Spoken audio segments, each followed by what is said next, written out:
Hey, welcome to English Bites. Let's learn bit by bit. ఈరోజు lesson 5లో short vowel sound అనే దాని గురించి నేర్చుకుందాం. ఈ అనేది ఎప్పుడు అంటామంటే సియుపి కప్, సియుటి కట్. మనం ఇంగ్లీష్లో యు అని రాసినప్పుడు కొన్నిసార్లు అని పలుకుతాం కదా. అనే పలికే సౌండ్ ఈ ఉల్టా వి రాసింది కదా, ఆ సౌండ్ అనమాట. సో దాని గురించి క్లియర్గా చూద్దాం. ఇక్కడ కొన్ని ఇంగ్లీష్ వర్డ్స్ ఇవ్వబడ్డవి. వీటిలన్నిటిలో యూ అనేది యూజ్ చేయబడింది. వవల్ సౌండ్స్ యూజ్ చేస్తేనే మనకు వర్డ్స్ పలకడం వస్తుంది కదా. ఇక్కడ యూజ్ చేసిన వవల్ సౌండ్ యూ. అయితే ఇక్కడ యూజ్ చేసిన వర్డ్స్కి మనం ఆ యూని మనం సౌండ్ పలుకుతాం. ఎందుకు? ఫోనెటిక్స్లో అట్లా ఉంటుంది. పక్కన ఫోనెటిక్ స్పెల్లింగ్ కూడా నేను ఇచ్చా కదా. సో దాంట్లో చూస్తే మీకు అర్థమవుతుంది. ఫోనెటిక్స్లో ఈ సింబల్ రాసినందుకు, ఉల్టా వి అనే సింబల్ రాసినందుకు మనం అక్కడున్న సౌండ్ని సౌండ్తో పలకాలి. సో ఇంగ్లీష్లో అట్లా రాసినప్పుడు దాన్ని సియుపి, యూపి, బియుటి, ఎస్యుఎన్ అనే యూతోని వచ్చే సందర్భాలన్నింటినీ మనం సౌండ్తో పలుకుతాం. సో ఇక్కడ ఫోనెటిక్ స్పెల్లింగ్స్ కూడా ఉన్నాయి. వాటిని మనము తెలుగులో డివైడ్ చేస్తే ఎట్లా వస్తాయి అనేది కూడా ఇవ్వడం జరిగింది. సో ఫోనెటిక్ స్పెల్లింగ్స్ని ఒకసారి చదువుదాం.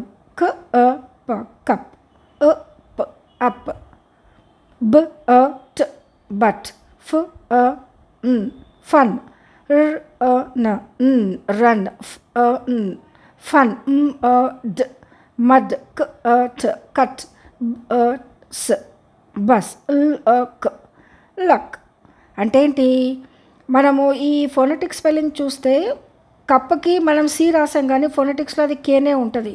ఏ సౌండ్ పలుకుతానో వాళ్ళు అక్కడ అదే రాయబడుతుంది. దాన్ని కానీ మనకి ఇంగ్లీష్లో సి అనేదాన్ని ఇంకా వేరే స్పెల్లింగ్స్ కూడా ఉపయోగిస్తాం కాబట్టి, వేరే సౌండ్స్కి కూడా. కాబట్టి ఇక్కడ కప్కి సియుపి కప్ అని రాయబడింది. ఓకే.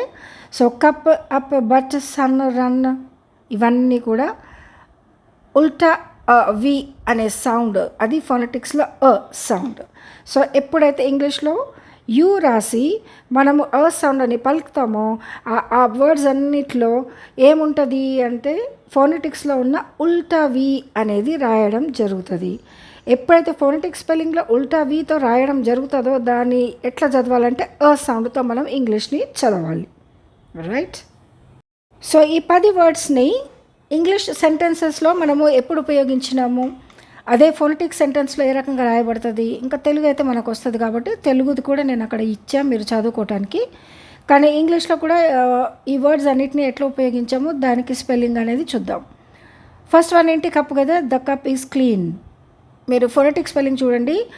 అంటే మనకి కే క ప అనేది ఒక్కటి మాత్రం చూడండి, ఎందుకంటే మనం నేర్చుకుంటున్నవి ఒక్కొక్కటి కాబట్టి సౌండ్ ఎక్కడుందో అవి మాత్రమే మనం గమనిద్దాం. రైట్. సెకండ్ వన్ ఏంటి? Stand up please. I am tired but happy. But, but. Fourth ఏంటి? The sun is bright.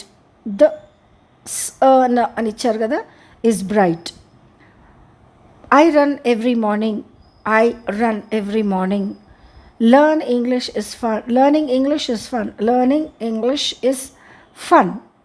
Fun అనేది ఉంది. నెక్స్ట్లో the road is full of mud.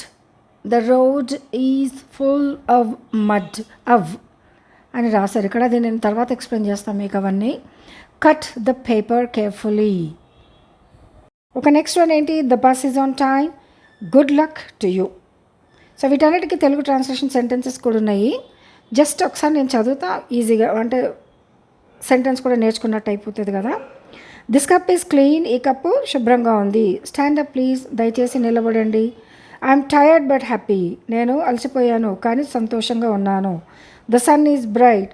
సూర్యుడు ప్రకాశంగా ఉన్నాడు. I run every morning. నేను ప్రతి ఉదయం పరిగెత్తుతుంటాను. Learning English is fun. English నేర్చుకోవటం సరదాగా ఉంటుంది. The road is full of mud. Road బురదతో నిండి ఉంది. Cut the paper carefully. కాగితాన్ని జాగ్రత్తగా కత్తిరించండి. The bus is on time. Bus సమయానికి వచ్చింది. Good luck to you. నీకు శుభాకాంక్షలు. సో ఈ విధంగా మనం ఫోనెటిక్ స్పెల్లింగ్ 1 by 1 సింపుల్గా ఒక్కొక్కటి నేర్చుకుంటే ఈజీగా అర్థమవుతుంది. దాన్ని ప్రాక్టీస్ చేయడం కూడా చాలా ఇంపార్టెంట్. నేను మీకు ఒక ప్రాక్టీస్ ఎక్సర్సైజ్ కూడా ఇవ్వడం జరిగింది. మీరు ప్రాక్టీస్ చేయండి. సో ప్రాక్టీస్ ఎక్సర్సైజ్ ఇవ్వబడింది, దాన్ని ఫిలప్ చేయండి, ప్రాక్టీస్ చేయండి. So it will be easy for you to learn. Okay, right. Thanks for watching. Take care. Bye. నచ్చినట్టయితే సబ్స్క్రైబ్ చేయండి, లైక్ చేయండి, షేర్ చేయండి. ఓకే.